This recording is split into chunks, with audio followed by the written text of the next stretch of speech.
Loading, tying down, and transporting heavy equipment is something that public sector employees do on a routine basis. But those are exercises where the employees have to exercise their professional discipline to make sure they do it by the numbers every single time, because the potential for an accident, a serious calamity, is always there. The equipment can roll off the trailer as you mount or dismount, and if it's not tied down properly, the machine could come off the trailer, causing serious damage to not only the equipment, but could result in a serious accident or fatality to the motoring public. So it must be done properly every time. Now, in a video of this length, we can't cover all the aspects, but to hit a few of the important details, make sure that your haul truck and your trailer are of the right size and capacity to haul the equipment that you'll be moving. Make sure that you've inspected them thoroughly, with special emphasis on tire pressure, brakes, and lights. Make sure you've inspected your tie-down points. Make sure you have the correct number of tie-down chains and that they are of the right capacity and the right number for the tie-down procedure. Also, make sure that your tie-down chain tensioners, commonly called boomers, are also of the right capacity. Make sure you've inspected the deck on the trailer to make sure there are no holes, rotten boards. Make sure it's free and clear of mud or ice that might cause the machine to shift or slip sideways on the deck. If you can, always try to use a spotter when you load the machine up or unload it to make sure you're on track and on the center line of the trailer. Make sure the machine is positioned at the correct point on the trailer so you have adequate rate transfer to the front of the trailer up onto the haul vehicle. If you do not, it will affect the steering of the truck and can cause the trailer to fishtail. Make sure you've checked the overhead clearance on the machine to make sure you don't hit any bridges. That's one that's often overlooked and does result in some serious accidents. And finally, make sure you pick a good, safe place to load and unload the equipment. You want it to be away from traffic, and you want it to be on level, solid ground that will support the weight of the trailer and the machine when you crawl up on it.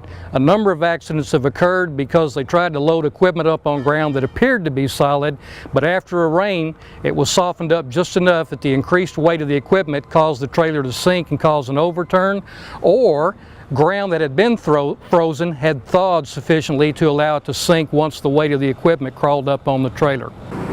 In this video, we're going to focus on the chaining and tie-down procedure, and we'll go through the steps in order.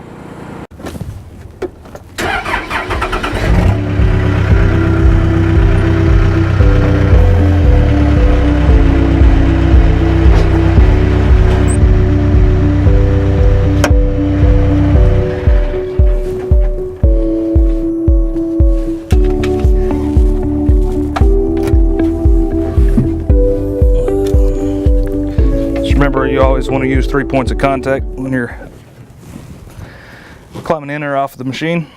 Remove the key and put the key in your pocket for safe store. Basically, what you want to do is make sure that your chains and your hooks obviously are tight before you start doing this, but make sure it's pulling down, downward force on all of your hooks. On both sides, and also on the binder, you want to keep all your slack to one side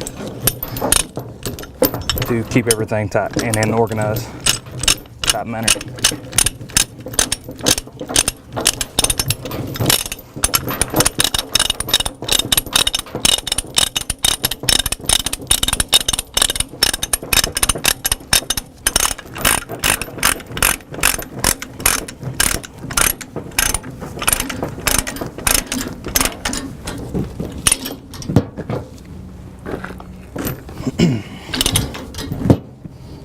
Then what you do with your slack, just your access, just wrap it around. Move your binder down here to this position so it does not back off. Same with your extra on your boom. Make sure you always put one on it.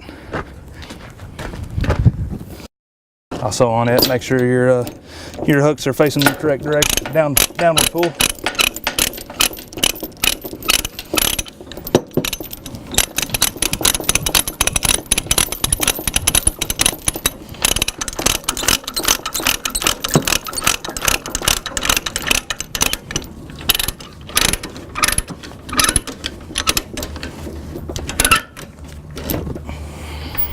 All right, so the most important thing is, safety-wise, is make sure that the chain is all the way into the hook. You have the right hook size, correct size for the chain.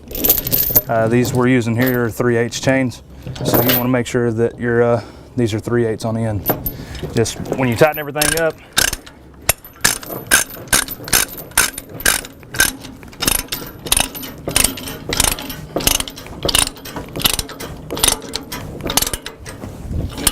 usually if you tighten it to where you can start seeing the tire squat, you're sufficient. And then your slack here on your chain, just take it, wrap your excess around.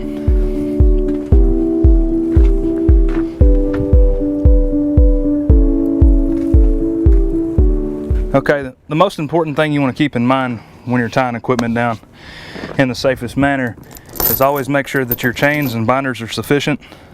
You can tell the grade of the chain and the grade of the hooks. If you'll look on them, about every 4th link, it'll have a number stepped. These right here are grade 70.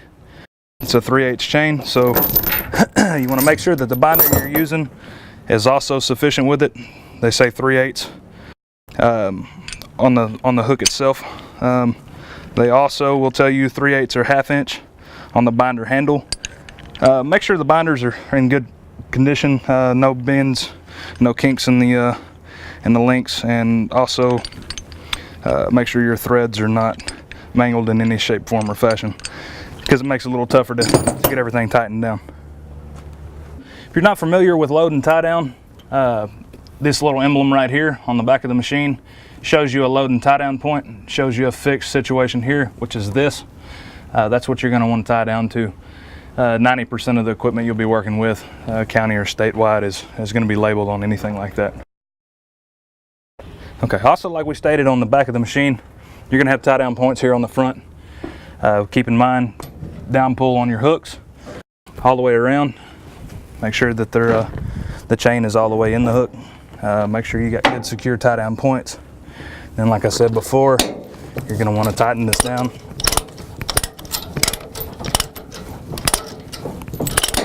And take your access, just throw it over the chain.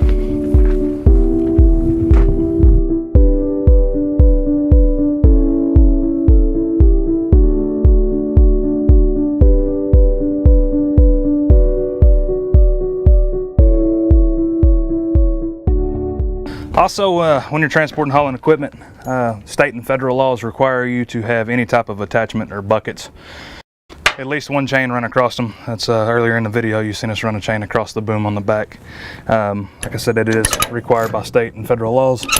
So just make sure you run one chain across it, obviously the same way you did the rest of the chains. Downforce on your hooks, take your access chain, wrap it around. And you can also just make sure that's fastened and secured in place.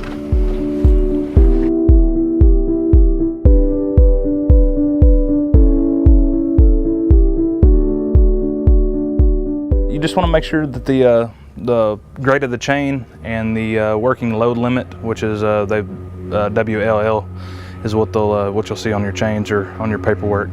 You just want to make sure that it's equal or greater to the boomer itself on the chain, but you don't want the chain to exceed the boomer's limit capacity. So say you have a grade 70 chain that's 6,600 pound working load limit chain, and you have a boomer that's a grade 80. Obviously it's going to be greater, and that's sufficient, but you don't want a grade 80 chain with a grade 70 boomer. Now, this is too large a topic to cover in a video of this length, but if you would like more information or training, the University of Texas at Arlington LTAP program would be more than happy to help you. Please feel free to call us at the information provided below on the screen.